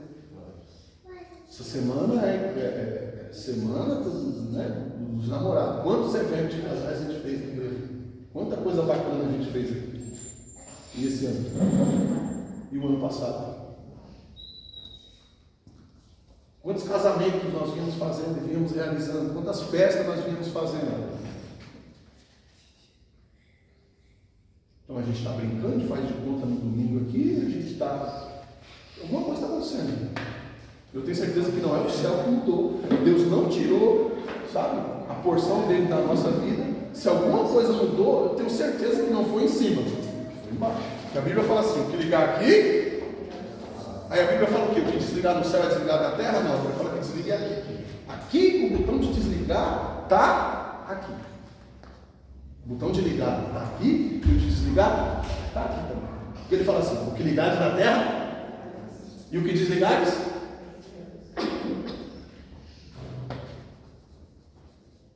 Perdemos, achamos o controle remoto e esquecemos onde fica o botão de liga e desliga. Que a gente vai direto, né? A gente avança direto para a parte que é igual quando, né? Você vai jogar um jogo, você vai assistir um filme, você não gosta muito ali no começo do filme, você acelera ele, né? E vai para aquela parte que você gosta. No outro, a gente bota o véu, né? E passa para aquela parte que a gente gosta do resultado. É isso que nós estamos fazendo. É isso que nós estamos fazendo. Estamos, né? Ignorando o princípio, estamos ignorando aquilo que verdadeiramente traz o resultado, né? E indo para a parte que interessa para nós. E a parte que agrada a Deus? Será que nós estamos se importando com ela? Porque se nós queremos ser salvos, alguma coisa precisa mudar. Alguma coisa precisa mudar. Primeiro aqui, tá? Porque é menos aqui, mais aqui. O nosso culto precisa ser mais racional e menos emocional. O nosso culto está muito emocional. Está certo que nós estamos passando por um momento difícil, as pessoas estão mais emotivas, a gente já chega na igreja querendo chorar. Só que nós estamos querendo chorar por causa da presença de Deus ou por causa do que nós estamos vivendo e passando? Pela agonia e tristeza da nossa alma. Tem diferença entre eu chorar na presença de Deus e eu chorar diante de Deus. Tem diferença. Eu estou chorando porque aquilo que Deus está provocando em mim, a mudança que Ele está fazendo em mim, eu estou vendo o agir dele na minha vida, ou eu estou chorando porque eu não aguento mais viver essa vida, não aguento mais essa situação, eu quero ver logo o agir de Deus, eu estou desesperado por uma resposta. Tem diferença. Tem diferença. Então, até as nossas lágrimas nós precisamos revisar elas diante de Deus. Não estou falando que você não pode chorar no culto, pelo amor de Deus, me interpreta mal. É que eu tenho que explicar direitinho, que depois, né? Falar, estou falando, não. Estou falando que você não pode chorar. Estou falando que você precisa ser racional diante de Deus. Tem coisa que me faz chorar que eu não preciso nem estar orando para isso. Se eu começar a lembrar da minha conta, das mazelas da minha vida, eu vou começar a chorar. Agora, no dia que a gente foi para o monte, até quem não queria chorar, chorou. Não mentia? Até quem não queria chorar, chorou. Isso que é a presença de Deus. Eu não tenho motivo para chorar. Eu não tenho motivo para. Não estou sofrendo. Não, mas Ele está me limpando. Ele está tirando coisas ruins em mim que nem eu sabia que estava aqui. É que nem aquela mãe que vai para o filho lavar o prato, a filha lava o prato, lava a louça. Não, mas isso aqui não está limpo. Não está limpo, não. Está vendo aqui? Está vendo? Vixe, eu tinha nem visto isso. Conosco é a mesma coisa. Às vezes a gente acha que está limpinho. Se minha beca, olha minha roupa, limpinha. Né? A mãe olha assim, limpinha, e essa mancha de cardido aí, olha essa. Não peguei agora no guarda-roupa, mas não está limpinha, não limpia nada. Encardido, você não está vendo, não, está sujo, não é assim? É assim que Deus olha para nós. Quando a gente olha assim, a gente olha, não está limpinho. Que Deus esteja vendo a gente limpinho dele. Que as nossas vestes estejam limpas de verdade, segundo a vista dele, não a nossa. Segundo o que ele estabeleceu para nós, não a mim mesmo, não a você mesmo. Porque nunca foi sobre nós, nunca foi sobre eu, nunca foi sobre você. É sobre o agir e manifestar de Deus na nossa comunidade, como família. E quando a gente chegar ao ponto de chegar aqui e gritar somos um, seremos um de verdade. Nos preocupando uns com os outros, orando uns pelos outros, estando todos dentro do mesmo propósito, estando todos dentro de uma mesma situação, sem excluir um ou outro, porque a salvação ela não vem de mim, e não é por causa de mim. Então Deus vai salvar a gente que eu não conheço, como também Deus vai salvar a gente que eu não tenho empatia, ou que eu não gosto, mas Deus vai salvar, porque Deus não está fazendo nada para agradar a mim, para agradar a Ele, assim como tem gente que não gosta de mim, e Deus vai salvar do meu jeito. E é assim que a vida funciona. E não sou eu que vou ditar regras. Não sou eu que vou dizer para Deus quem Ele tem que salvar e quem Ele não tem. Quando meu pai foi assassinado, eu sei quem foi que assassinou meu pai. Eu não estava na igreja ainda na época. Eu fui atrás da pessoa, cacei a pessoa onde eu podia. Graças a Deus até hoje eu nunca achei. Mas em determinado tempo, quando eu fui para a presença de Deus, sabe como eu orava? Senhor, eu quero justiça, quero que o Senhor mata. Quero que vá para o inferno, como matou meu pai. Quero que vá para os infernos. Quem merece? Deus falou, vem cá, cidadão. Aproveitar que você está de joelho aí, vou fazer você lembrar das mães que você já fez chorar, fazer você lembrar das merdas que você já fez na sua vida, fazer você lembrar das coisas que você fez de errado. Você acha que nesse momento não tem alguém orando do mesmo jeito para você, não? Aí eu mudei a oração. Muitos são os meus inimigos. E eles têm se multiplicado contra mim. E perdoa aquela pobre vida lá, assim. Porque a oração do Pai Nosso ensina isso para nós. Perdoa-nos, assim como nós temos perdoado aqueles que nos têm. E se eu não estou perdoando ninguém? Eu estou dando legalidade para que Deus não me perdoe. Eu estou dando legalidade para que eu também não alcance a graça da libertação e da salvar. Deus arrancou do meu coração. Hoje lembro do meu pai com saudade, lembro do que aconteceu, mas não tenho nenhum tipo de sentimento contra a pessoa que fez isso com ele. Graças a Deus. Mas são coisas que, se Deus às vezes parece que dá um chacoalhão na gente, a gente não entende. O problema é que tem gente que Deus sacode, mesmo Deus sacudindo, a pessoa não dá o braço a torcer. Então, se na sua vida aconteceu alguma coisa, aconteceu um trauma, alguém fez algo para você, irmão, que seja na sua infância, na sua adolescência, em que momento da sua vida for, perdoe. Libere o perdão. Ore por essa pessoa. Peça para Deus trazer mudança. Peça para Deus entrar com providência. Porque só tem um prejudicado na história. Somos nós. A mágoa, o rancor, o ressentimento, ele só faz mal para uma. É um veneno, é uma dose só. É o veneno, o rancor, o ódio, a mágoa, é o veneno de uma dose só. Só um toma. E não é a pessoa que você tem algo contra. Não. É o dono do veneno. Ele só faz mal para quem carrega ele. Aquela contaminação, né? A pessoa acha que está no bolso, já vazou faz tempo, já entrou para a corrente sanguínea, né? Já está fazendo efeito. Então, a libertação ela precisa acontecer primeiro em nós, para depois ela acontecer através de nós. Então, quem recebe a autoridade para a libertação? Quem já foi liberto. Quem recebe a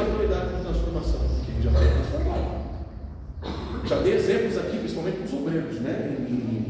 No nosso discipulado de obreiros aí, a gente fala, né, a respeito disso. Eu tenho que tomar cuidado até com isso, porque senão o diabo pode trabalhar no meu ego de tal forma de eu precisar de uma libertação e a pessoa orar por alguém, orar pela pessoa e o diabo não manifestar lá e eu achar que está tudo bem, ou manifestar e fazer de conta que foi embora e não saiu, fez de conta, né? Opa, o senhor está bem? Aí eu falo, não, estou zero com meu, fiz errado, eu ordenei e saí, eu orei e foi embora. Será? Porque o diabo ele é o pai da mentira e da enganação, né? Então para ele é mais vantagem fazer de conta que saiu, para ele poder ficar chave. Porque ele sabe que quando a pessoa sair dali vai continuar vivendo erro, vai continuar vivendo a mentira, vai continuar vivendo engano. Então para ele não é vergonha fazer de conta que saiu. Opa! A pessoa sai da igreja, ele volta. Porque a pessoa vai voltar para aquela vida de prática, de pecado, de erro, de engano. E é por isso que nesse dia aqui vai ter tanta gente.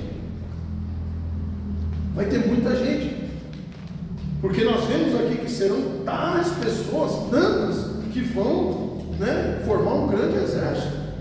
Ao ponto deles acharem que pode se rebelar contra Deus. Olha só a ignorância. Será que vai ser pouca gente? Porque ninguém com um exército de meia dúzia, ninguém em sã consciência com um exército de 300, nem Gideão, né? Falou, meu, não dá para ganhar essa guerra não, se Deus não estiver com ele.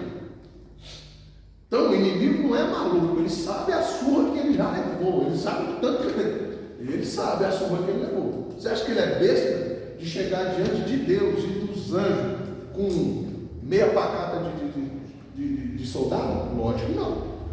Então, um grande exército ainda vai conseguir formar com essas pessoas que não foram salvas, que não foram libertas, porque aí também vai entrar a revolta, vai entrar como que fala? A murmuração contra Deus. Pô, vivi uma vida na igreja, não fui salvo, pô, fui pastor, fui obreiro, a vergonha que eu não fiz, não, agora para mim, agora o que der, lucro. Pensa. Então, o inimigo ele sabe a maneira que ele trabalha. A tática mudou. Antigamente, Satanás catava daqui e jogava no mundo. Hoje em dia não precisa. Por que não precisa? Porque a maioria das igrejas estão mudando. Porque a gente não manda o mundo embora. A gente sai do Egito, o Egito não sai de nós. A gente continua com favoritismo, a gente continua com mentira, a gente continua com engano. Então não precisa ir para o mundo. Vamos fazer o quê? Só para beber e fumar? Não precisa. Não precisa. Só para andar armado, poder atirar e matar alguém? Não precisa. Com as nossas ações a gente já faz isso. Com as nossas ações a gente mata uma pessoa. Com as nossas ações a gente bota alguém para fora da igreja. Então, para quê? Se tem tanta gente trabalhando dentro da igreja para Satanás, para que ele vai tirar essa pessoa da igreja? Não, a pessoa continua lá dando trabalho, continua lá fazendo o serviço do inimigo. Então quem que precisa se policiar? Somos nós, irmão.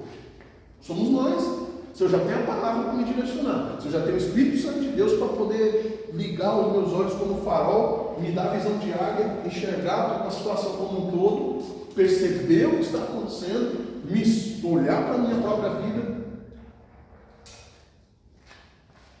Davi foi muito homem. Quando ele fala assim, Senhor, sonda-me. Sonda a mim, eu. Tenho muitos inimigos, muitos têm se levantado contra mim. Senhor, olha, eu não preciso nem te falar. Mas ele não pede para Deus olhar para eles. Ele pede para Deus olhar para ele. Agora me sonda. Se o Senhor encontrar veneno em mim, o Senhor tira. Se o Senhor encontrar algo em mim que pode me fazer mal, me apartar de ti, o Senhor arranca. Tira de mim. Me liberta. Me tira esse mal da minha vida. São orações que nós precisamos fazer, irmão. Só que às vezes a gente acha tão santo que nem nesses termos a gente ora mais. Preciso orar mais por libertação. Sou crente, sou obreiro.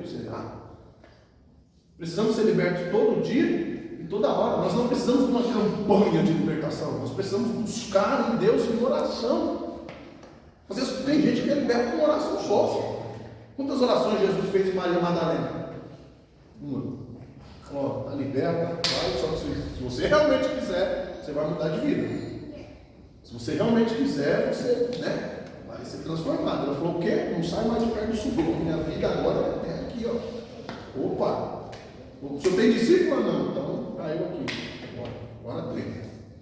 Então, é isso que o Senhor espera de nós. Uma transformação tal a ponto que nós não devemos imaginar uma vida sem Ele. Certo? No BDI, a sexta taça, ela compete ali, a sexta e a sétima taça estão atreladas à sétima trombeta. Tá? São adventos simultâneos à sétima trombeta, que é a voz do sétimo anjo lá, quando ele toca a trombeta, ele diz, olha, está cumprido. Né? Olha, agora realmente o que precisava acontecer, aconteceu. Ou perdão, a sexta taça ainda está dentro do advento da sexta trombeta. Aí a sétima taça está atrelada à sétima trombeta. A sexta taça está atrelada aí também a isso, ainda a sexta trombeta. Tá? Aí bate aqui 6 e 6. Então dá 1 até a 5. Isso. Até a 5 estão dentro lá da quinta trombeta, beleza? Da primeira até a quinta, isso. Da primeira até a quinta taça está dentro da quinta trombeta, é o combo, né? Tudo bem até aí? Então, da primeira até a quinta taça estão dentro da quinta trombeta. A sexta taça e a sexta trombeta estão aí no advento simultâneo, estão juntos. O sexto anjo derramou a sua taça sobre o grande rio Eufrates e a água secou-se. Se a água já não dava muito para ser usada porque estava contaminada com sangue, deram um jeito, quem sabe ainda, de usar os recursos que tinha, a água mesmo com sangue. E agora a água secou. Agora nem tem água limpa, nem água com sangue, nem água suja, nem água nem para fazer um barro. E agora? Ainda bem que não pode morrer, senão ia morrer de fome, né? Mas aqui a morte não opera. Não se imagina, não tem morte, tá? Mas todas as sensações tem. Eu quero crer em Deus que ninguém aqui nunca passou fome, né? Mas talvez você já passou do horário de comer por alguma circunstância, não estava consagrando, né? Então você sentiu fome, sentiu agonia, sentiu vontade de comer, o estômago doeu em algum momento. Imagina que você já teve a oportunidade de sentir isso. É ruim, pensa na agonia. Eu mesmo com fome nem durmo. Eu nem durmo. Eu não durmo não. Fome e raiva são duas coisas que me tiram o meu sono. Fome e raiva. Então, sabe, aquela sensação de agonia, de dor, apontada, não é ruim, parece que está abrindo tudo assim, enfim. Não tem nada para comer aqui. A única coisa que dava para mascarar era a água mesmo suja que eles tiveram que dar um jeito de usar, né? A água feita sangue. E agora, até a água secou. Como consequência daqueles que rejeitaram a palavra e a presença de Deus. Você imagina, uma vidazinha miserável, né? Ainda tem crente que reclama da vida que leva hoje, né? Deus não me vê, Deus não gosta de mim, Deus não consegui aqui minha vida. Sou pobre, marrento. Eu tenho certeza que você vive dando esmola, você não é pobre. Certeza que você vive ajudando alguém, você não é miserável. Às vezes, nós, com nossas próprias palavras, com as nossas próprias ações, nós acabamos descredibilizando aquilo que Deus está fazendo na nossa vida. Então, igual o povo no deserto, Deus trazendo água, Deus trazendo maná, Deus trazendo carne assada. Mas não tem nada para comer. Mas está igual esse povo. Deus suprindo com roupa, com tudo, com perfume. Irmão, Deus cuida de nós de um jeito. Sim ou não? E a gente às vezes ainda murmura. Não, pastor, não murmura não. Não tem nada, só essa roupa, só esse perfume, só isso. Você tem noção que tem gente morando embaixo da ponte? Você tem noção que tem gente morando embaixo de um plástico? Você tem noção que tem gente dormindo na garoa sem plástico? com papelão molhado por cima. Você tem noção que tem gente morrendo de frio na rua com esse tempo aí? Os noticiários não mostram muita coisa pra gente não. Vai nos hospitais, dá uma passada nos IML, pergunta quantas pessoas morreram de frio, de hipotermia na madrugada. Estou mentindo agora? Cada dia vai ser aumentando. Passa no CNR, pergunta. A mídia não mostra não para eles, porque isso não é interessante. Mas tem. Então, crianças, numa situação como essa, será que a gente não está reclamando de barriga cheia? Aí, ao final da conta, a gente diz assim, não, eu não vou contar, eu sou crente, eu canto no louvor da igreja, eu prego, eu sou obreiro, eu sou mulher de Deus, eu sou homem de Deus, na minha boca, eu só glorifico ao Senhor. Será? Porque alguma coisa está acontecendo, a nossa atmosfera está mudando, a nossa qualidade de adoração está caindo, alguma coisa está acontecendo. Alguma coisa está acontecendo. Se o problema for só eu me mata, o problema está resolvido. Se o problema fomos nós, ele vai acabar com todo mundo? Ou será que é melhor cada um se pesar na balança e dar uma olhada onde é que eu posso melhorar, onde é que eu posso servir melhor a Deus, trocar as palavras de maldição por palavras de bênção? Esse menino é atribulado, esse marido não vale nada. Você está profetizando, é o que você está chamando para a sua vida, é o que você está atraindo para você. Como é que que resultado você quer? Você tem autoridade. A Bíblia diz que a boca tem palavra para dar vida e morte. Tem gente que não tem uma palavra de bênção, nem para ela, nem para ninguém. Ninguém presta, ninguém é bom, ninguém serve, ninguém. Então, peraí, alguma coisa está errada. Ou está o universo errado, ou eu estou errado. Ou está o mundo inteiro errado, ou eu estou errado. Só que eu não tenho o poder de mudar o outro, mas eu tenho o poder de me mudar. Eu não tenho o poder de melhorar o outro, mas eu tenho o poder de me melhorar para mim mesmo e para Deus. Então, se cada um de nós fizer uma análise, olhar para dentro de nós, buscar uma melhora, buscar uma transformação, fechar mais a nossa boca, sermos mais racionais em Deus, as coisas vão começar a mudar. E para melhor, isso eu posso te garantir.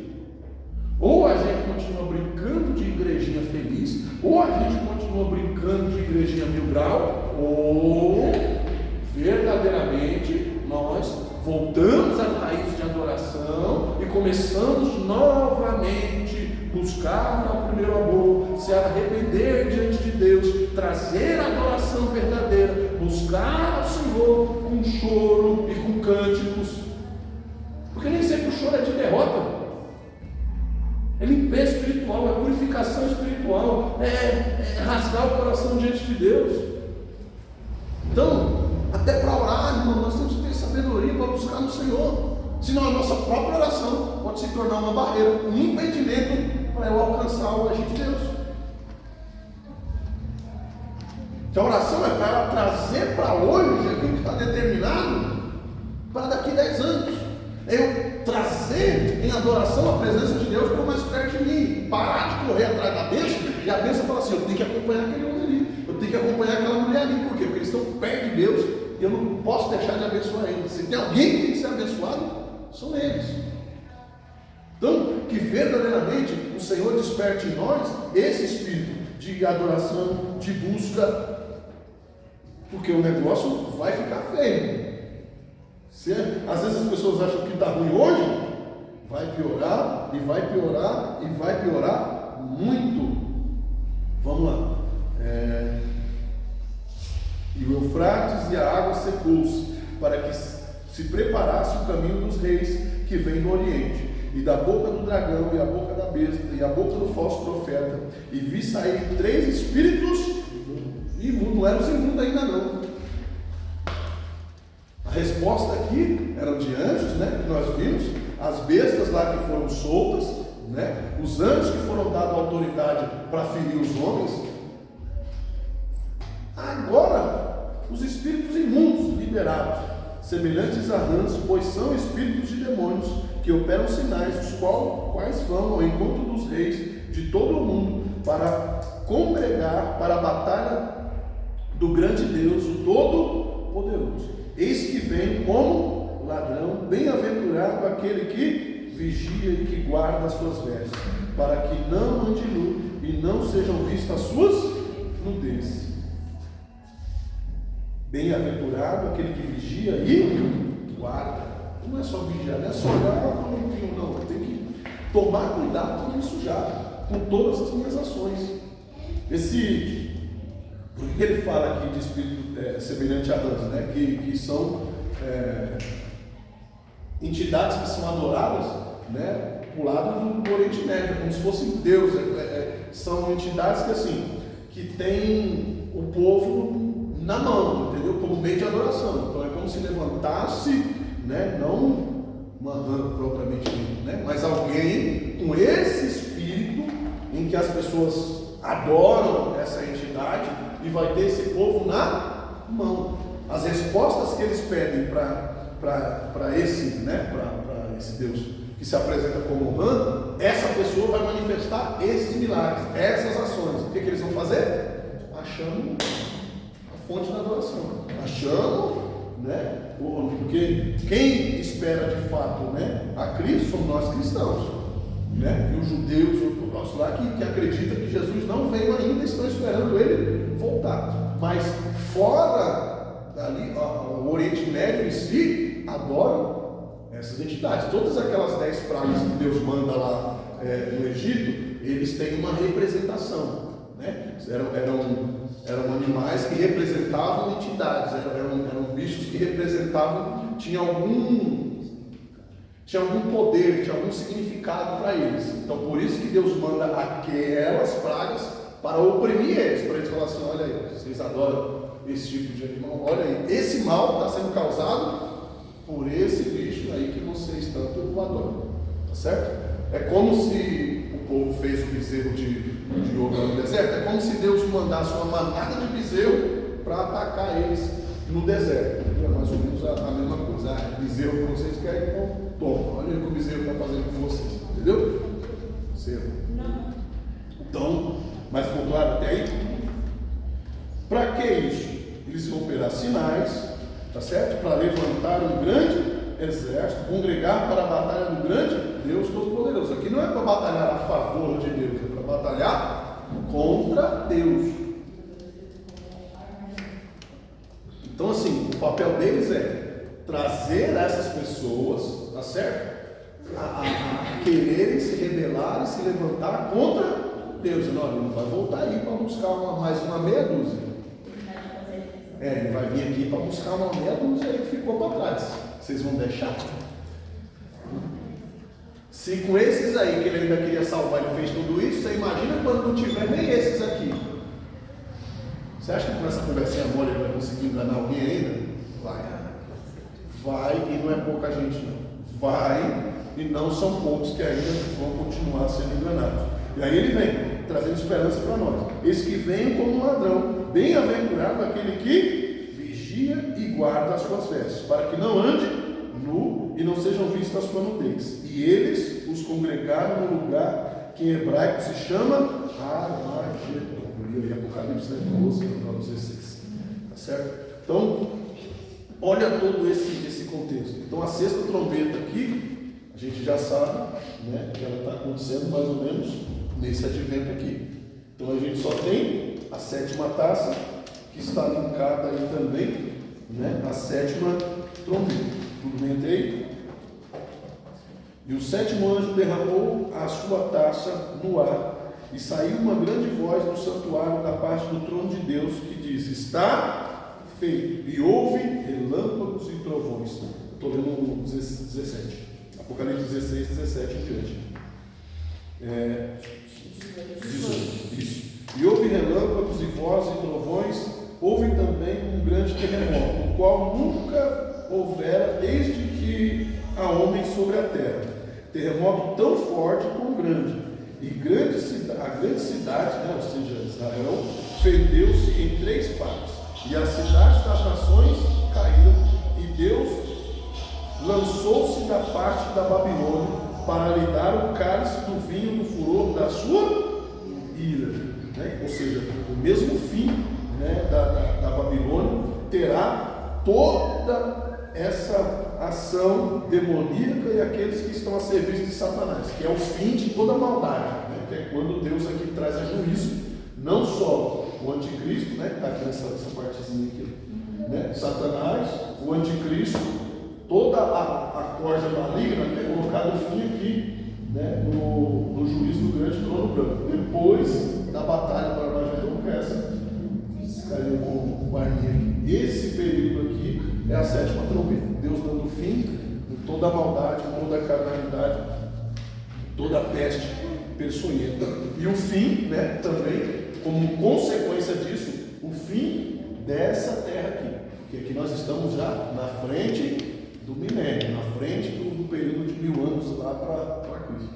Então, olha toda essa circunstância, né, que está acontecendo, mas só para aqueles que realmente não buscaram para si a presença de Deus. Então o Senhor trazendo o fim.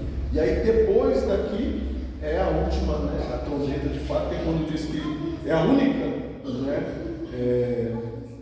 a 7ª trombeta aí, Apocalipse 11:15. Mas nos dias da voz do 7º anjo, quando tocar a trombeta, se cumprirá o mistério de Deus, como anunciou os profetas dos seus servos. Houve no céu grandes vozes que diziam: os reinos do mundo vieram a ser do nosso Senhor, o Senhor Jesus Cristo, e Ele reinará para todo o sempre. Então, depois desse evento aqui da 7ª taça derramada, né, desse estrondo, desse barulho, no fim de tudo, aí quem vai declarar isso aqui? A igreja. Enfim, vencemos. Enfim, foi dado, né, todo o poder e domínio, e os reinos da terra agora vieram ser do nosso Senhor, né? A vitória, enfim, da igreja sobre toda maldade, toda injustiça, tudo aquilo que foi projetado, que foi planejado, tudo aquilo que foi de mal lançado sobre nós, o Senhor trouxe juízo, o Senhor trouxe cura, o Senhor trouxe restauração sobre nós. E a partir desse momento, né, que os anjos então declaram, está feito, houve aquele grande barulho, estrondo, a voz da igreja, e depois silêncio total, por cerca de meia hora no céu. Por que está silêncio no céu? Porque Deus está aqui, né, colocando juízo sobre toda a terra. A igreja está posicionada com Cristo nos ares. Então o coral do celeste parou, a adoração do céu, primeira vez da história em que o coral ficará em silêncio, quando Cristo estiver na terra, né? Aquele a quem deve ser adorado não está, até nisso, né? Até nisso. Cristo está, adoração está. Cristo não está, é adoração. Cristo não está manifesto, não vamos adorar. Cristo não está entre nós, não tem estrela, não tem que ser adorado, não tem que cantar, não tem que fazer silêncio. Quem aqui já teve a oportunidade de ir no centro espírita? Eu não sei quem já, mas quem já foi vai saber o que eu estou falando. Enquanto eles estão invocando, a pessoa está invocando entidade, criança não corre, ninguém fala, ninguém bebe água, ninguém atravessa na frente de quem está buscando o santo. Quantos cascos a gente já tomou? Estou mentindo? Não anda, não fala, não corre, não tem fuxico, não tem burburinho, enquanto estão invocando. Depois que a entidade manifesta, eles fazem festa. Vou repetir. Depois que a entidade manifesta, eles fazem festa. Não tem erro. Se não manifestar, eles ficam em silêncio. Se não manifestar, não tem festa. Ah, mas é dia de que se não manifestar, eles não fazem. Quanto tempo tem aqui para trás? Estou mentindo? 5 na base, fácil. É assim. Agora a gente tem que tomar cuidado com a nossa nossa liturgia, com o nosso jeito de fazer as coisas. Porque Deus estando a gente faz, Deus não estando a gente faz de um jeito. E quem não conhece, quem não sabe, pensa que ele está. E a gente continua enganado. E sendo enganado. E às vezes nem o inimigo está enganando a gente. Nós estamos se enganando. A Bíblia diz que Salomão entende isso. Com toda a sua sabedoria, a igreja estava pronta. Você consegue entender isso? A igreja estava pronta. Quando eu digo pronta, a igreja está lá, toda fechada no ouro. Os músicos todos ornamentados, os aparatos dos utensílios sagrados, todos no lugar, lâmpada acesa, castiçal, tudo no lugar. A arca que manifestava a presença de Deus, incensário aceso, fumaça, tinha tudo. Sacerdote, sumo sacerdote, tudo no lugar. Tudo no lugar. E está lá o povo e a adoração e tal. E Salomão entende que está faltando a presença. Enquanto a presença não manifesta, o culto não acontece. Enquanto a presença não manifesta, a gente não faz nada. O coral não canta, ninguém pula, ninguém dança, ninguém profetiza, ninguém faz nada. Salomão olha tudo aquilo e diz: está acontecendo alguma coisa. Ele não tinha muita intimidade ainda com Deus igual o seu pai, mas ele sabe que só tem um caminho para adquirir a resposta de Deus: é a orar. Ele disse: vou orar. E a Bíblia diz que ele agora vai orar. E ele começa a orar e diz: Deus, eu fiz exatamente o que o Senhor me mandou fazer. Está tudo aqui, está tudo pronto, está tudo preparado. Se o Senhor não se manifestar, tudo isso aqui foi em vão.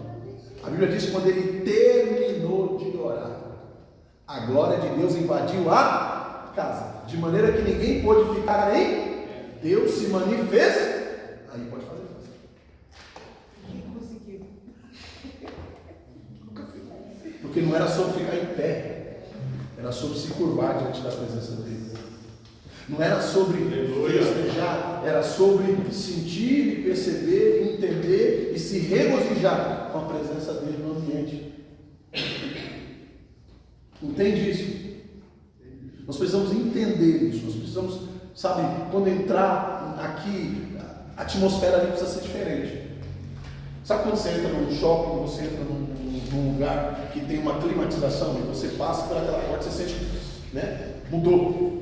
Você entrou no hospital, você entrou numa clínica, você está lá fora com aquele som. Quando você entra, né? Está lá ar-condicionado, naquela situação, você sente que o clima mudou. Agora, eu estou falando para você de atmosfera espiritual. Pastor, posso buscar Deus na minha casa? Pode. Posso buscar Deus no ônibus? Pode. Pastor, posso orar no meu quarto trancado? Pode. É isso que a Bíblia ensina. Mas isso não muda o fato daqui ser o lugar da adoração. Não muda. E quando nós passarmos por aquela porta ali para cá, a atmosfera precisa ser percebida. A atmosfera precisa ser percebida. Nós já vivemos tempos assim. A gente chegar aqui quebrado e botou o pé ali. Obrigado.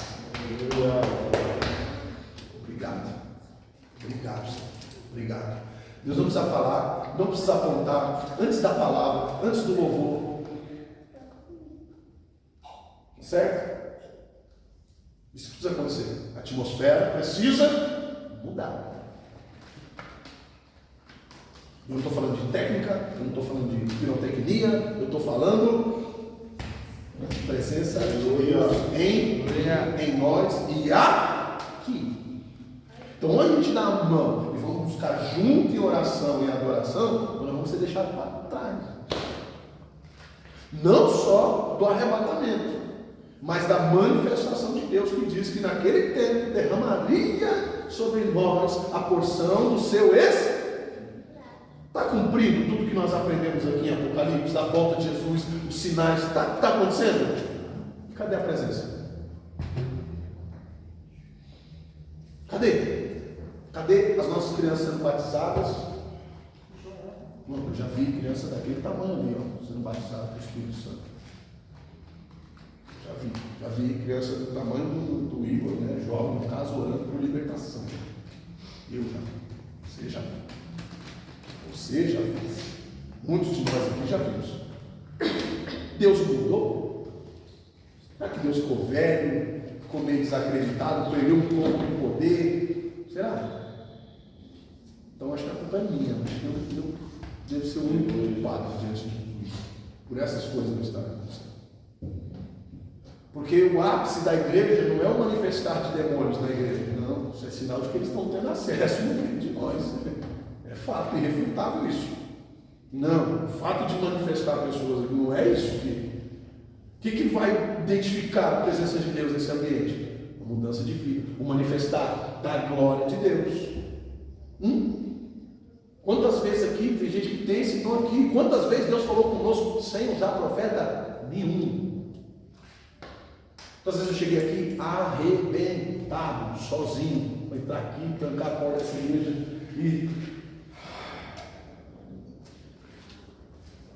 e começar a querer orar, e Deus fala, escuta. E eu ouvi ele falar. É isso. O problema é que nós começamos a colocar regras para Deus se manifestar. A gente começa a fazer igual Jairo. Senhor, o Senhor precisa usar o pastor precisa vir na minha casa, precisa usar minha testa com óleo, precisa orar com os meus filhos, precisa isso, precisa aquilo, e não precisa de nada. Você só precisa crer que Ele vai fazer, orar, esperar, e Deus vai agir. Agora nós começamos a colocar empecilho, é porque eu não sou consagrado ainda, é porque ainda me falta isso, ainda me falta aquilo. Irmão, o que não pode faltar é Jesus Cristo. O que não pode faltar é Jesus. Porque eu não fui reconhecido ainda.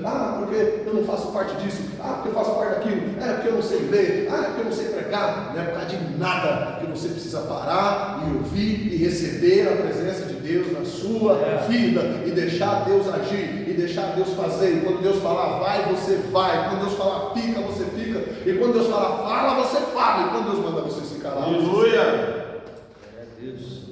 O problema é que nós já achamos que entendemos como que Deus trabalha. E aí fazemos antes de Deus dar ordem. A gente está meio que nem, igual o Samuel pregou, meio que nem Saulo. A gente faz sem Deus dar ordem, porque a gente já sabe fazer. A gente já tem experiência nisso. A gente já sabe como é que faz. E daí se eu sei como é que faz? Eu sei como é que faz, mas não é para fazer. E às vezes a gente vê um profeta desviado, mais temente do que o cara que foi consagrado. Você vê Balaão lá, quando o homem chega lá e fala para ele, olha cara, eu quero que você amaldiçoa aquele povo lá. A vontade dele era já de ir correndo. Mas o que ele faz? Eu vou orar. Pô cara, você já está desvirrado, o que custa? Não, eu vou orar. Você está entendendo? Não, o cara desviado. Você está entendendo? Eu vou orar. Ele me mandava fazer, eu vou fazer. Depois ele reluta contra Deus, fala, não, Senhor, mas deixa eu ir. Mas na hora, o primeiro ímpeto dele é ele não sai correndo para fazer. Se sou eu, se é um de nós, não, Senhor, deixa comigo. Não, vou sim. Não vem aqui, fala, não, vou sim. Não nem perguntou para Deus se é para ir. Te nem orou para saber se é para ir mesmo. Estou indo porque eu estou sendo direcionado por quê? Por quem? Mas Deus falou com ela, mas Deus vai falar comigo também. Eu estou indo. Eu não sou balão que infla e eu saio voando. Não, Deus precisa, me trazer tranquilidade, precisa me trazer paz. Para mim, num lugar, quando alguém me convida, eu tenho que sentir, pastor, o senhor vem aqui, o senhor vai pregar, o senhor vem aqui na minha casa. Vou orar. Dá para ir? Agora não dá, mas pensar que não, estou chegando lá, se Deus mandar eu ir. Agora, se Deus não mandar eu ir, pode me chamar, que eu não vou. Quem é mais próximo de mim aqui sabe quantos convites eu recebi para pregar, congresso, em vigília, em festividade, e Deus fala, não, vai, eu não fui. Pastor, mas a igreja grande, vai ter um monte de gente, e daí? Se Deus já falou para mim, não é porque ele não vai estar lá, eu vou fazer o que lá? Essa vergonha? Eu? Pregar eu sei, mas eu não sei fazer milagre, maravilha. Não, estou fora. Pregar eu sei, eu não sei manifestar agora se ele não estiver comigo. Então eu não vou passar vergonha, eu não sou besta. Então, é sobre isso que eu estou dizendo, irmão. É sobre esse nível de intimidade e maturidade com Deus. Às vezes é um grande evento, pode ser uma festividade. Se Deus falou não, é não. Porque Ele tem os seus termos e os seus princípios para cada um de nós. Que nós possamos buscar a resposta de Deus em oração, em temor, em obediência, para a gente não passar vergonha e também não ser envergonhados. Amém? Graças a Deus. Então, esse foi o fim, né, aí das 7 taças. Deus achou por bem nos alertar e falar conosco de algumas formas, mas espero que vocês tenham entendido, né, a manifestação aí das taças atrelado às trombetas. Tudo bem até aí? Então, é esse aí o quesito. Tá ok? A partir da próxima aula, tem alguma coisa para a gente estudar ainda nesse termo aqui? De volta de Jesus, de arrebatamento, de filho dos dentes. Tem alguma coisa para a gente estudar? Tem. A gente precisa entender a respeito do selo, né, da marca da besta. Né? A gente precisa entender ainda essa questão aí. Então é isso que nós vamos ver na próxima aula. Eu não vou prometer fazer uma aula, eu tenho quase certeza que não vai, mas acho que em 2 aulas a gente consegue, né, ver, porque além de ver a marca da besta, nós precisamos entender o selo de Deus. A gente precisa fazer esse comparativo. Provavelmente em uma aula só a gente não consiga, porque eu preciso te dar os versículos bíblicos para você estar acompanhando. Aqui, como nós estávamos falando só dentro de Apocalipse 16 e Apocalipse 8 e 11, então ficou fácil, não preciso ficar lendo, né, muitos textos. Mas quando eu for falar a respeito da marca da besta, aí eu vou precisar de dar os versículos e nós vamos tomar um pouco mais de tempo na leitura, tá bom? Então, é isso. O Senhor nos desperte, o Senhor nos levante, o Senhor venha com a sua forte mão nos colocar de pé, nos dê visão, nos dê sabedoria e venha manifestar em cada um de nós a tua glória e o teu santo nome. Amém? Vou fazer essa oração, depois o cooperador volta para dar um treinando com as cabeças. Altíssimo Deus, querido Pai, Deus amado, Deus querido, manifesta, Senhor, o teu grande poder. Pai, estamos aqui, Senhor, pedindo que o Senhor venha nos trazer clareza, nos trazer discernimento, manifestar em nós o teu Espírito e o teu poder. Senhor, esse ambiente foi consagrado como ambiente de adoração ao Senhor.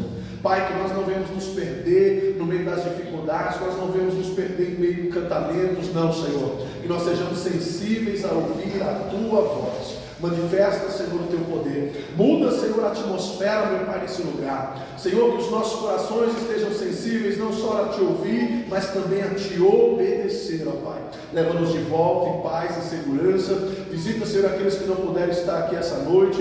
Nos coloque de pé, Senhor, diante da tua glória. Que naquele grande dia que o Senhor chamar a tua igreja, nós estejamos de pé, prontos, ó Deus, para alcançar a salvação. Que nenhum de nós seja deixado para trás, mas que cada um aqui, Senhor, seja despertado na tua presença para ser salvo, para a honra e glória do teu reino. Que através de cada um de nós possamos também levar outras vidas, Senhor, a se salvar, através do nosso testemunho, através, Senhor Deus, da tua palavra, através, Senhor Deus, do teu manifestar pelas nossas vidas. Aqui nós te pedimos, certos da vitória, em nome de Jesus. Livra-nos de todo mal e leva-nos de volta em paz e segurança. Amém? Amém. Graças a Deus.